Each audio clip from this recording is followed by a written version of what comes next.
পঞ্চদশ অধ্যায় আমাদের আলোচনায় ছিলেন। যারা শুনে আসছেন, আগ্রহ নিয়ে শুনছেন, গীতার প্রতি শ্রদ্ধাশীল, তাদের সকলের অন্তরের দিকে তাকিয়ে বা তাদের প্রার্থনার দিকে তাকিয়ে আমার বলা, আমি নিজে কিন্তু বক্তা নই। গীতার প্রবক্তা হওয়া এত সহজ ব্যাপার নয়, তবুও তিনি বসিয়েছেন কৃপা করে, এটাই সবচেয়ে বড় কথা।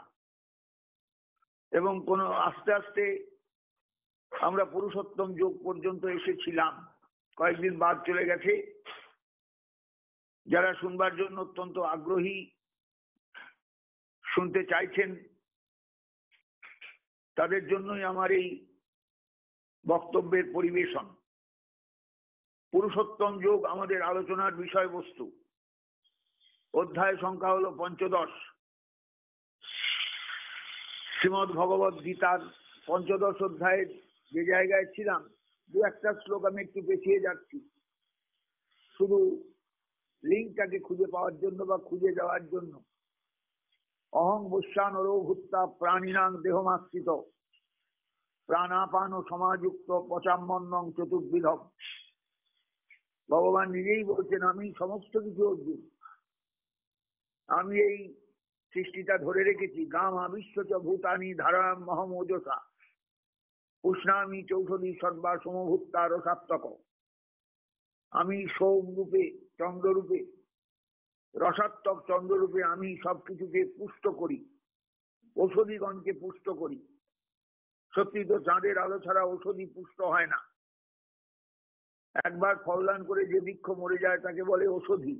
ধান, গম, জোয়ার, বাজরা সব ঔষধি। তা আমি সেই ঔষধির পুষ্টিকারক। আমি সর্বত্র আছি।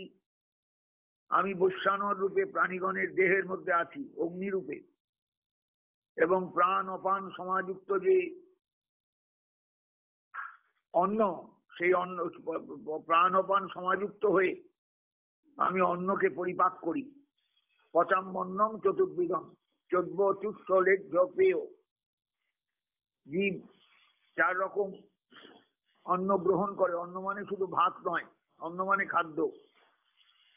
অর্ধাতুক ত প্রত্যয় করে অন্ন কথাটা এসেছে। অর্ধাতুর অর্থ হলো খাওয়া। প্রাণাপান সমাযুক্ত যুক্তং পচাম্মন্নং চতুর্বিধম। আমি জীবের মধ্যে অগ্নিরূপে থেকে, জঠরাগ্নি রূপে থেকে আমি চতুর্বিধ অন্নকে পরিপাক করি। সর্বস্ব চাহং হৃদি সন্নিবিষ্ট মত্ত স্মৃতির জ্ঞানম অপহনঞ্চ বেদশ্চ সর্বৈরহমেব বেদ্য বেদান্ত কৃত বেদবিদেব চাহম।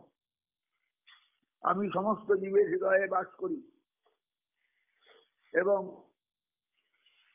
মত্ত স্মৃতি, আমার থেকে জীবের স্মৃতি, জ্ঞান অপহন মানে এদের অভাব, জ্ঞানের অভাব, স্মৃতির অভাব, সবকিছু। অহমেব সর্বই বেদই বেদ্য। সমস্ত বেদের দ্বারা আমি কিন্তু জ্ঞাতব্য। বেদ আমাকেই জানাবার চেষ্টা করেছেন। বেদান্ত কৃত, আমি বেদের প্রকাশক, বেদার্থ প্রকাশক, বেদান্তার্থ প্রকাশক। বেদবিদেব চাহম, আমি বেদবিদ, বেদার্থবেত্তা, আমি সব। আশা করি শ্লোকগুলো আলোচনা হয়ে গেছে। আলোচনার পরেও শ্রোতার কর্তব্য হলো শ্লোকের সঙ্গে মিলিয়ে বিষয়টাকে একটু বোঝা, বিষয়টাকে একটু অনুভব করা। দাবিমৌ পুরুষৌ লোকে খরশ্চাক্ষর এবচ খরস সর্বাণী ভূতানি কুটস্থ অক্ষর উচ্চতে। একদম দর্শনের, গভীর দর্শনের কথা। যেন অর্জুন, খর অক্ষর দুটো পুরুষ এই ইহলোকে প্রসিদ্ধ। তার মধ্যে সর্বভূত খরপুরুষ, সমস্ত প্রাণী হল খর, এবং কুটস্থ অক্ষর পুরুষ তিনিও কিন্তু এর মধ্যেই আছেন। খর অক্ষর নিয়ে এই জগৎ, খর অক্ষর নিয়ে এই জগৎ। খর অক্ষর দুটো পুরুষ এহলোকে প্রসিদ্ধ, তার মধ্যে সর্বভূত খরপুরুষ আর কুটস্থ পুরুষ যিনি, কুটস্থ মানে কুটে তিষ্ঠতি যশ, যাকে ধরাছোঁয়ার মধ্যে পাওয়া যায় না অথচ তিনি আছেন, তিনি অক্ষর পুরুষ বলে কথিত হন। দাবিমৌ পুরুষ লোকে খরস্টাক্ষর এই বছর খরস সর্বাণী ভূতানি, জগতে সবকিছুই ধ্বংসশীল, তাই খর। কিন্তু যিনি অক্ষর তিনি কুটস্থ, তিনি অক্ষর, তিনি সর্বদার জন্যই কিন্তু ধ্বংসের অতীত, ধ্বংস তাকে ছুঁতে পারে না। সৃষ্টি লয়প্রাপ্ত হলেও তিনি থাকেন, তিনি ছিলেন, তিনি থাকবেন। এইবার বলছেন ভগবান উত্তম পুরুষস্তন্য পরমাত্মের তুলারহিত।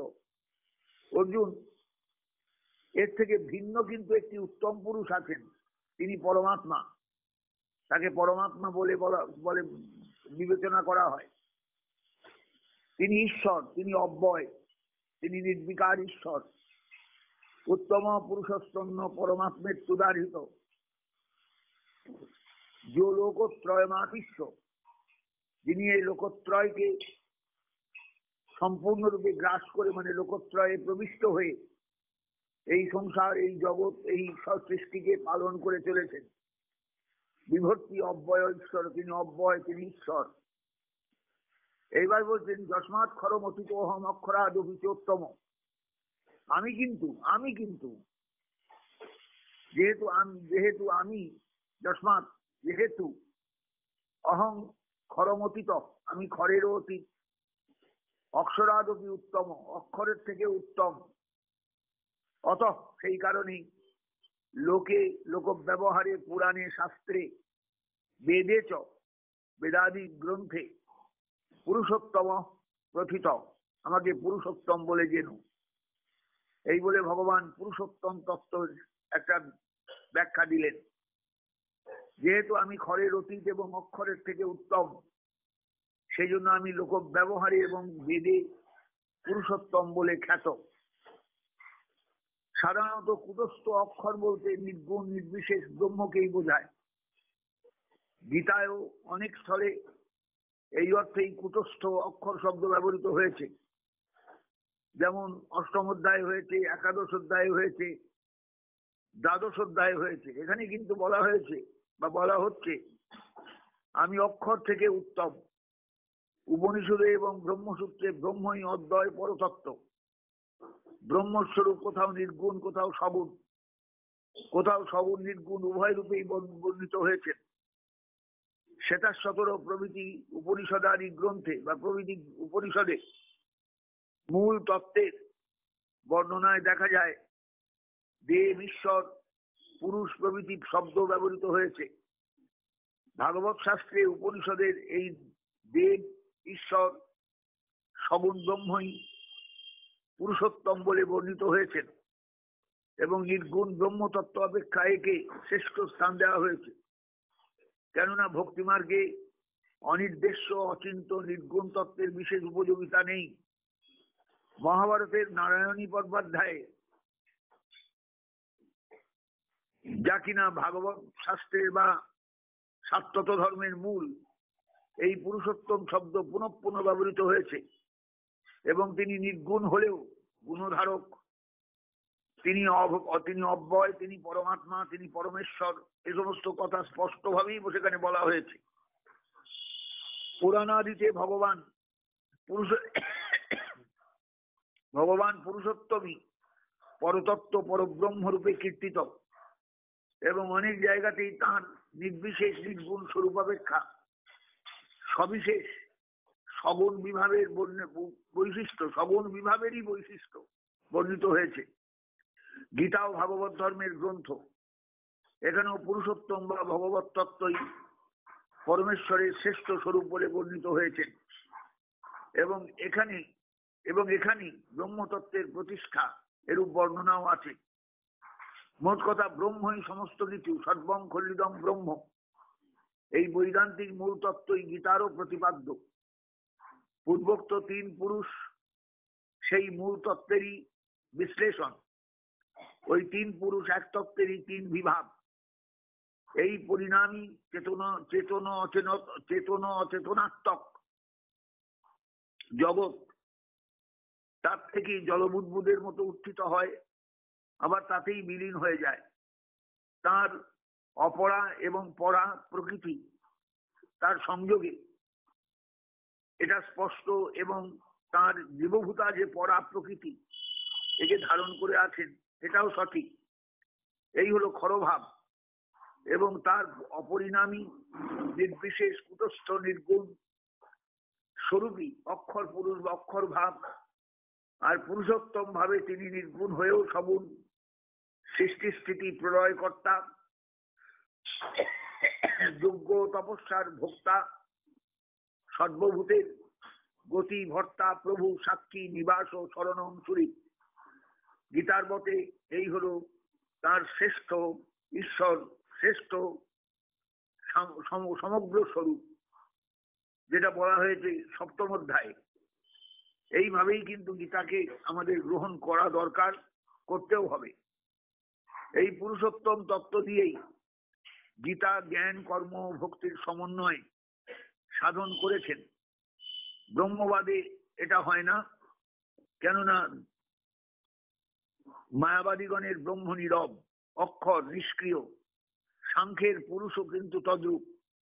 সুতরাং এই উভয় মতেই কর্মত্যাগ ভিন্ন, মোক্ষ লাভের অন্য উপায় নেই, এবং এই মোক্ষ বা মিলনে ভক্তিরও স্থান নেই।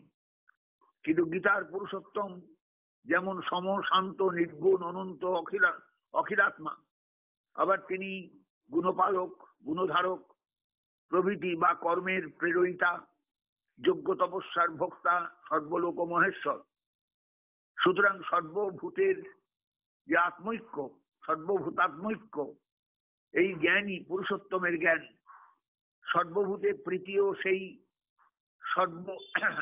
সর্বস্মরণে আত্মসমর্পণই পুরুষোত্তমে ভক্তি, এবং লোক সংগ্রহার্থ নিষ্কাম কর্ম পুরুষোত্তমেরই কর্ম। এইভাবেই জ্ঞান ভক্তি ও কর্মের মিলনের দ্বারা আত্মা সর্বোচ্চ ঈশ্বরিক অবস্থায় প্রতিষ্ঠিত হন। যিনি একই কালে অনন্ত আধ্যাত্মিক শান্তি এবং অনন্ত বিশ্বব্যাপী কর্ম উভয়েরই অধীশ্বর, সেই পুরুষোত্তমের মধ্যে যিনি বাস করেন, ওর মধ্যে তিনি বাস করেন। সযোগী মই বর্ততে বিশতে তদনন্তরম, এই কথাগুলোর তাৎপর্যও তাই। এই হলো গীতার গুহ্য সারতত্ত্ব। ইতি গুহ্যতম শাস্ত্রমিদমুক্তং ময়ানঘ, পঞ্চদশ অধ্যায়ে ভগবান বলেছেন। এই হলো ভগবান শ্রীকৃষ্ণোক্ত ভাগবত ধর্ম। এর অন্তর্নিবিষ্ট সার্বভৌম দার্শনিক তত্ত্ব ও ধর্মনীতি জাতি ধর্ম নির্বিশেষে মানব মাত্রেরই অধিগম্য। এরূপ উদার সম্পূর্ণরূপে পূর্ণ সর্বাঙ্গ সুন্দর ধর্মতত্ত্ব জগতে আর কোথাও প্রচলিত নেই বলেই মনে হয়, প্রচলিত হয়নি এর আগে। এগুলো কিন্তু আমাদের একটু অনুভবে থাকা দরকার প্রত্যেকের, নইলে কিন্তু আমরা গীতাকে ঠিক সেইভাবে গ্রহণ করতে পারবো না, গীতাকে সেইভাবে উপলব্ধি করতে পারবো না, গীতাকে ঠিক সেইভাবে অন্তরের বস্তু করে গ্রহণ করে তুলতে পারবো না। গীতার বিভিন্ন স্থলে পূর্বাপর সঙ্গতি অনেক সময় রক্ষা হয় না, এবং গীতার ভাষারও ব্যাখ্যা সমর্থনযোগ্য নয় সব জায়গায়। এগুলো কিন্তু প্রত্যেককে একটু বিচার করে নিয়ে এগোতে হয় গীতার ব্যাখ্যায়, যে গীতা কি বলতে চাইছেন এই জায়গায়। শ্বেতাশ্বতর উপনিষদ কি বলছেন, উপনিষদেরই তো সারতত্ত্ব গীতা। কাজে উপনিষদ গুলো একটু আমাদের একটু নাড়াচাড়া করা দরকার। শ্বেতাশ্বতর উপনিষদের যে কথা, সেখানে খর অক্ষর শব্দের অর্থ যা, এবং সেই রূপেই কিন্তু গীতাতেও ব্যাখ্যা করা হয়েছে। কেউ আবার বলেন অবিদ্যার বহু মূর্তিতে অবস্থিত এবং চৈতন্য তিনি খরজীব। অবিদ্যার বহু মূর্তিতে অবস্থিত তিনি, যে অবিদ্যার বহু মূর্তিতে অবস্থিত যে চৈতন্য, তিনি সেই খরজীব। মায়ার এক মূর্তিতে অবস্থিত যে চৈতন্য, তিনি অক্ষর ঈশ্বর, এবং মায়াতীত যিনি, তিনি পরব্রহ্ম পুরুষোত্তম। এই যে অবিদ্যা মায়া, তার যে পার্থক্য, এবং মায়াতীত ব্রহ্ম থেকে মায়াধীন ঈশ্বরের যে গৌণত্ব, এটা পরবর্তীকালীন অদ্বৈতবাদীদের একটি মত। গীতার মায়া ও ঈশ্বর শব্দ ঠিক এ অর্থে কোথাও ব্যবহৃত হয়নি। এখানে যাকে অক্ষর থেকে উত্তম বলা হয়েছে তাকেই অব্যয় ঈশ্বর বলা হয়েছে। বস্তুত এই সকল ব্যাখ্যা গ্রহণ করলে গীতার বিভিন্ন স্থলে পূর্বাপর সঙ্গতি রক্ষা হয় না, এবং গীতার ভাষাও এরূপ ব্যাখ্যা সমর্থন করেন না। এই জন্য আমাদের একটু সাবধান হয়ে গীতার ব্যাখ্যায় প্রবেশ করতে হয়, গীতার আলোচনায় প্রবেশ করতে হয়, গীতার আলোচনাকে অনুভব করতে হয় খুব সাবধানতার সঙ্গে। কারণ দার্শনিক কোথা দিয়ে ব্যাখ্যা হয়ে যাবে আমরা কেউ বলতে পারবো না। বিভিন্ন রকমের দার্শনিক আলোচনা গীতায় এসেছে, যুগে যুগে গীতার উপরে দর্শন শাস্ত্রের আলোচনা এসেছে, দর্শনের ব্যাখ্যা এসেছে গীতায়। সেগুলো কিন্তু আমাদের বিচার্য বিষয় গীতা পাঠের কালে। ভগবান এখানে বলেছেন অক্ষর থেকেও আমি উত্তম, প্রকৃতি থেকেও পরমেশ্বর উত্তম। একথা বলতে অপির প্রয়োজন হয় না, এটা সর্ববাদী সম্মত। কিন্তু যাকে পরতত্ত্ব অক্ষর ব্রহ্ম বলা হয় তার থেকে উত্তম এই বৈশিষ্ট্য প্রকাশার্থই অপি কথাটা ব্যবহৃত হয়েছে, নচেত অপির কোনো অর্থ হয় না। অথবা একটা অব্যয় পদ অপি, তারও কিন্তু বিশ্লেষণ আছে, তারও ব্যাখ্যা আছে।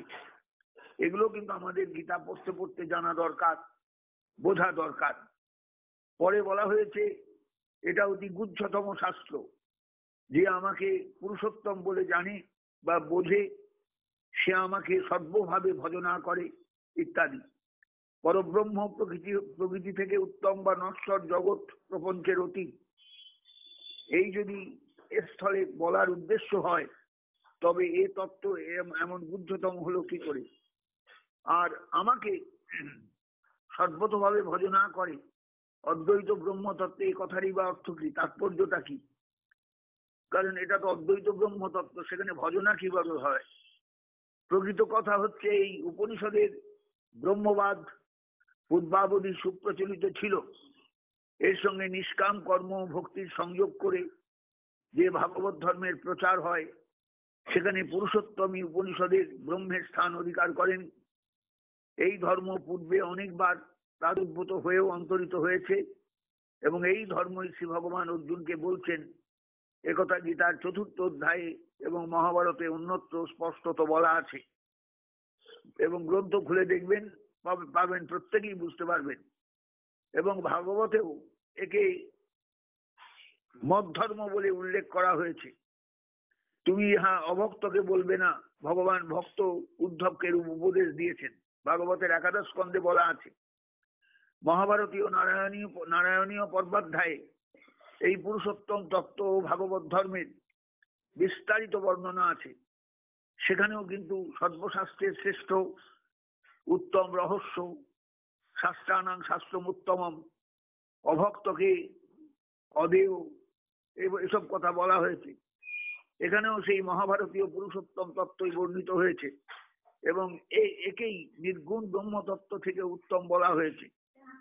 পুরুষোত্তম পরব্রহ্মই তিনি বটেন, কিন্তু উপনিষদের ব্রহ্মতত্ত্বে অবতারবাদ বা ভক্তির প্রসঙ্গ নেই। ভাগবত ধর্মে এই দুটির প্রাধান্য থাকাতেই পুরুষোত্তম তত্ত্বের বৈশিষ্ট্য এসেছে। এটাই হলো উত্তম রহস্য। এগুলো আমাদের প্রত্যেকের একটু উপলব্ধিতে থাকা দরকার যখন পুরুষোত্তম যোগ আমরা পড়ব। গীতার পুরুষোত্তমবাদ একটি বৈষ্ণব মত, এটা বৈদান্তিক মত নয়। এই অংশকে প্রক্ষিপ্ত বলে গীতার মৌলিক মতের কোনো ব্যত্যয় ঘটে না। গীতার অন্য কোনো মত এই অংশের উপর নির্ভর করে না। এই অংশ প্রক্ষিপ্ত করবার উদ্দেশ্য বৈষ্ণব মত প্রচার, এটা বলেছেন কেউ কেউ। এই অংশ প্রক্ষিপ্ত করবার উদ্দেশ্যই হলো বৈষ্ণব মত প্রচার, এটা কেউ কেউ বলেছেন। এই বৈষ্ণব মত এটা যে বৈষ্ণব মত এটা ঠিক, তবে বৈষ্ণবগণ বলেন শ্রী গীতাও বৈষ্ণব গ্রন্থ, ভাগবত ধর্ম বা শাক্ত ধর্মের মূল গ্রন্থ। এটা কেবল নির্বিশেষ ব্রহ্মতত্ত্ব প্রতিপাদক বৈদান্তিক গ্রন্থ নয়। এই গীতা ব্রহ্মবিদ্যার অন্তর্গত যোগশাস্ত্র, ব্রহ্মজ্ঞান, নিষ্কাম কর্ম, ঐকান্তিক ভগবত ভক্তির সমুচ্চয়, অসাধারণ অপূর্ব যোগধর্মের প্রচারী এই এর বিশেষত্ব। এটা ভাগবত ধর্মের প্রাচীন স্বরূপ। এই ধর্ম প্রচারই গীতার উদ্দেশ্য। কর্ম, জ্ঞান, ভক্তির সমুচ্চয় গীতার মূল প্রতিপাদ্য। একথা স্বীকার করলেও স্বীকার করতে হয় যে এই পুরুষোত্তমবাদ বা ঈশ্বরবাদের উপরই এই সমুচ্চয়বাদ সম্পূর্ণ নির্ভর করে। কারণ বেদান্তের অনির্দেশ্য নির্গুণ নিষ্ক্রিয় ব্রহ্মভাবে কর্ম ভক্তির স্থান নেই। এই হেতু গীতা, ভাগবত প্রভৃতি শাশ্বত ধর্মশাস্ত্রে নিষ্ক্রিয় অক্ষর ব্রহ্ম অপেক্ষা ক্রিয়াশীল ভক্তের ভগবান নির্গুণ গুণী ব্রহ্মের বৈশিষ্ট্য। ইনি পুরুষোত্তম। সুতরাং গীতার মূল প্রতিপাদ্য বিষয়ের দিকে দৃষ্টি রাখলে এ সকল শ্লোক প্রক্ষিপ্ত নয়, প্রক্ষিপ্ত বললে ভুল হবে, বরং বিশেষ প্রয়োজনীয় বলেই মনে হয়। আমি প্রসঙ্গটা ইচ্ছা করেই তুললাম যে কেউ কেউ একে প্রক্ষিপ্ত বলেন, কিন্তু বিষয়টা প্রক্ষিপ্ত নয়, এর প্রয়োজন আছে। এর প্রয়োজন আছে এবং এটা হলো গীতার সমন্বয়। অরবিন্দ আমাদের বিরাট গীতার উপর যার বক্তব্য আছে, ঋষি অরবিন্দ, তিনিও কিন্তু বিষয়টা স্বীকার করেন। কাজে যারা গীতা পড়বেন খুব সাবধানতার সঙ্গে বুঝবার চেষ্টা করবেন যে গীতা কোথায় কি বলছেন, কিভাবে বলছেন, কেন বলছেন, এগুলো আমাদের প্রত্যেকের একটু অনুধাবন করা দরকার। যো মামেব অসংমূঢ় জানাতি পুরুষোত্তমং স সদ্ববিদ ভজতি মাং সর্বভাবেন ভারত। যিনি মামেব, আমাকেই একমাত্র, অসংমূঢ়, মূঢ়তা পরিত্যাগ করে পুরুষোত্তম রূপে আমাকে যিনি জানেন, তিনি সর্ববিদ, তিনি সবকিছু বোঝেন। ভজতি মাং, তিনি আমাকে ভজনা করেন, তিনি আমাকে ভজনা করেন, তিনি আমাকে ভজনা করেন। এই ভজনা করেন মানে ভক্তি করেন। ভক্তি মানে ভক্তির একটা বিষয় আছে, সেই বিষয় আমি। সর্বভাবে তিনি আমাকে ভজনা করেন, সর্বভাবে আমাকে ভক্তি করেন। হে ভারত, তুমি এটা জেনে রেখো। ইতি গুহ্যতমং শাস্ত্রমিদমুক্তং ময়া নঘ এতদ বুদ্ধা বুদ্ধিমান কৃতকৃত্যশ্চ ভারত। এটা এই গুহ্যতম শাস্ত্রকে উপলব্ধি করে, একে ভালো করে বুঝে তুমি বুদ্ধিমান, বুদ্ধিযুক্ত হয়ে তুমি কৃতকৃত্য হও, এটাই আমার একান্ত কামনা। আজ এই পর্যন্ত রাখলাম। আগামীতে আবার আমরা এইখান থেকেই আলোচনার মাধ্যমে এগিয়ে যাব। শ্রীমদ্ ভগবত গীতার পুরুষোত্তম যোগের আলোচনা, পঞ্চদশ অধ্যায়ের আলোচনা মোটামুটি এইভাবে একটু আলোচিত হলেন। জয় শ্রীমদ্ ভগবত গীতা, জয় শ্রী ভক্তি শাস্ত্র গীতা, জয় শ্রী গোবিন্দ মুখ নিঃসৃত বাণী গীতা।